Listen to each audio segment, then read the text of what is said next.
এই সানডেতে আমি একটা নতুন চিকেনের রেসিপি করেছিলাম, যেটা একটু অন্যরকমভাবে করার চেষ্টা করেছিলাম। যার জন্য দেখো আমি যেমন করে চিকেনে আলু দেয় সেরকম বড় বড় করে কেটে সেটা জাস্ট নুন দিয়ে একটু ভেজে নিয়েছিলাম।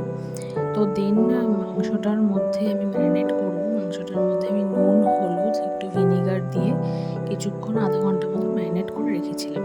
দেন দেখো কড়াইয়ের মধ্যে আমি কতগুলো পেঁয়াজ দিয়ে ভেজে নেব, তার সাথে কিছুটা টমেটো দিলাম। এরপরে দিয়ে দেবো কিছুটা আদা, কাঁচা লঙ্কা। তো এর মধ্যে কিছুটা আদা দিয়ে, কাঁচা লঙ্কা দিয়ে, তার মধ্যে রসুন, যা সমস্ত যেগুলো নর্মালি চিকেনে দেওয়া হয় সেগুলো সব কিছু দিয়ে মশলাটাকে একটু ভেজে নিয়েছিলাম। তো এগুলো আমি অ্যাকচুয়ালি ভালো করে ভেজে তারপর এটাকে পেস্ট করে তারপরে আমি চিকেনের মধ্যে অ্যাড করবো, এতে ফ্লেভারটা একটু, মশলার যে ফ্লেভারটা সেটা একটু অন্যরকম আসে তার জন্য। তো দেখো আমি ভালো করে মশলাটাকে ভেজে নিচ্ছি যতক্ষণ না এটা ভালো করে একটু, আমি এর মধ্যে একটু নুন দিয়েছিলাম যাতে পেঁয়াজগুলো একটু ভালো করে নরম হয়ে যায় বা টমেটোগুলো একটু নরম হয়ে যায়।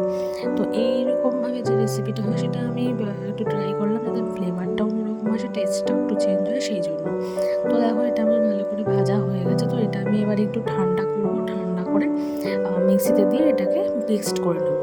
তো এরপর দেখো আমি কড়াইতে আবার তেল দিয়ে, তার মধ্যে যে ম্যারিনেট করা চিকেনগুলো ছিল সেগুলো এক এক করে একটু এপিট ওপিট করে ভালো করে হালকা ভেজে দিলাম, যে খুব যে কড়া করে ভাজতে হবে চিলি চিকেন টাইপ বা কিছু সেরকম নয়। নর্মালি একটু হালকা করে ভেজে নেবে, তাতে কী হবে বা চিকেনের যে ফ্লেভারটা সেটাও খুব ভালো আসবে, বাট টেস্টটাও অন্যরকম আসবে। আর চিকেনগুলো কী হবে, ভাঙবে না রান্নার পরে। তো এবার দেখো কড়াইতে আমি সাদা তেল কিছুটা দিয়ে নিলাম, তার মধ্যে কিছুটা ফোড়ন দেবো, গোটা গরম মশলা, তেজপাতা, কিছুটা জিরে। তো এতে রান্নার স্বাদটা ভালো হবে। তো এরপরে আমি কি করব, যে মশলাটাকে আমি পেস্ট করেছিলাম সেই পেস্টটাকে এই তেলের মধ্যে দিয়ে দেব, দিয়ে মশলাটাকে ভালো করে কষিয়ে নেব। তো এর মধ্যে কিছুটা লঙ্কার গুঁড়ো আর কিছুটা হলুদ, যতটা টেস্ট অনুযায়ী প্রয়োজন, আমি যেহেতু আগে কিছুটা কাঁচা লঙ্কা দিয়েছিলাম তো এবার স্বাদ সেই হিসাবে দেবো। দিয়ে মশলাটা ভালো করে মিশিয়ে নিতে হবে, যতক্ষণ না মশলাটা ভালো করে মানে হচ্ছে ততক্ষণ মশলাটাকে কষিয়ে নিতে হবে। তো এর মধ্যে আমি কিছুটা টক দইও মিক্সড করেছিলাম যাতে মাংসটা আরও টেস্টি হয় এবং সফট হবে। তো এর মধ্যে দেখো দইটা দেওয়ার পর আমি আবার ভালো করে মিশিয়ে নিলাম, এবং এটা যতক্ষণ উপরে দেখবে তেল ছাড়ছে মশলাটা ততক্ষণ আমি কষিয়ে নেব। তো তারপরে দেখো তেলটা ছেড়ে দিয়েছে খুব সুন্দরভাবে। এরপর এর মধ্যে যে ভেজে রাখা চিকেনগুলো ছিল এগুলো আমি এক এক করে দিয়ে দেবো। তো চিকেনগুলো দেখো সব দিয়ে দিচ্ছে, চিকেনগুলো দিয়ে এটাকে আবার ভালো করে মিক্সড করে নিতে হবে। মিক্সড করে এটাকে ভালো করে আবার কষিয়ে নিতে হবে। চিকেনটা অ্যাকচুয়ালি যত তুমি কষাবে তত তোমার টেস্টটা ভালো আসবে। তো এই জন্য দেখো আমি চিকেনটা ভালো করে কষিয়ে নিলাম। মাঝখানে আমি আলুটাও দিয়ে দিয়েছিলাম, যে ভেজে রাখা যে আমার আলুগুলো ছিল সেগুলোও দিয়ে দিলাম।